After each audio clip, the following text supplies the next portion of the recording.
Now, for more on the story, our reporter Mike Maringa joins us on the line from Vuwani to give us developments of what happened earlier on. Mike, thank you so much for joining us. Now, we understand there was a lot of chaos. We saw in that package that was sent to us a little bit earlier on in our bulletins, cars being pelted with stones and people being injured, as well as some people being arrested. What's the latest on the protests? Good evening to you and our viewers here. It was a very bad and a hectic day indeed.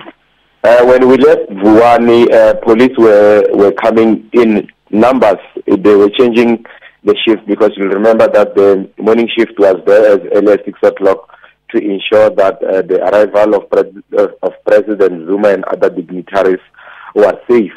When we left Vuwani, there was an area that was still very hostile where they were throwing stones at passing vehicles. But I can confirm to you now that the pro-Makhado task team has just concluded a meeting with the interministerial team that was held at Makhado immediately after what has transpired. And they are now in agreement that the announcement that President Zuma was supposed to make will stand. And as from tomorrow, sanity will prevail again in Vuwani. We are expecting more than 27,000 learners to go back to schools, and also for businesses to start operating again. Now, Mike, you mentioned that a meeting has just concluded, but before we look at the details of that meeting, let's first backtrack and look at the chaos that erupted. Were people upset because the president didn't address them, or were they confused of the outcome of the meeting that the president had with stakeholders?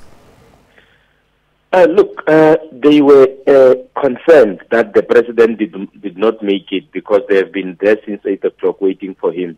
And you'll also remember that it was them who demanded this meeting. They had a march about 2 months ago into the local offices to say that since the demarcation board is not heeding to their call to take them back into the old municipality, they rather get services from the district municipality, and this instance it's Vembe.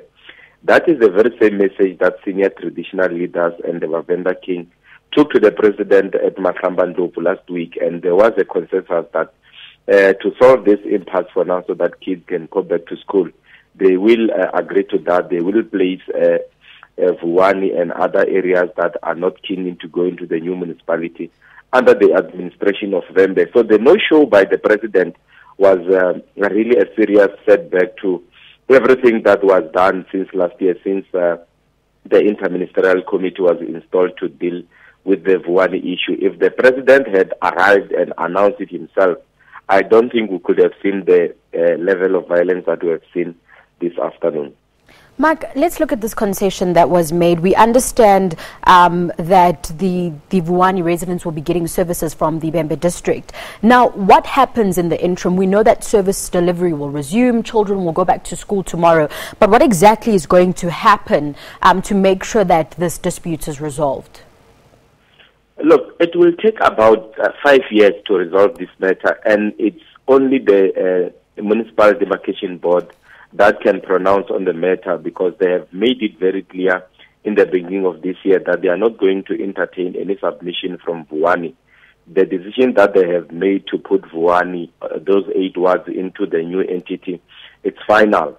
Hence, the pro-Makhado task team decided to say that if that decision is final, we are accepting, but we are not going to the new entity. That's why they had to revoke the new laws that will allow Vuwani to be under the district municipality.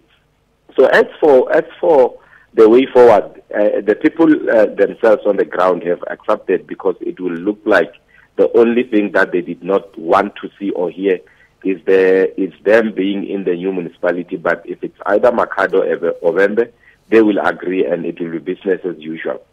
Mike, now you've been on the story since it started, and you've spoken to the people on the ground. Let's look at a contentious issue from when this whole thing started. Was it a case of people not being educated enough in terms of how demarcation laws work, and how is government planning to work on that going forward?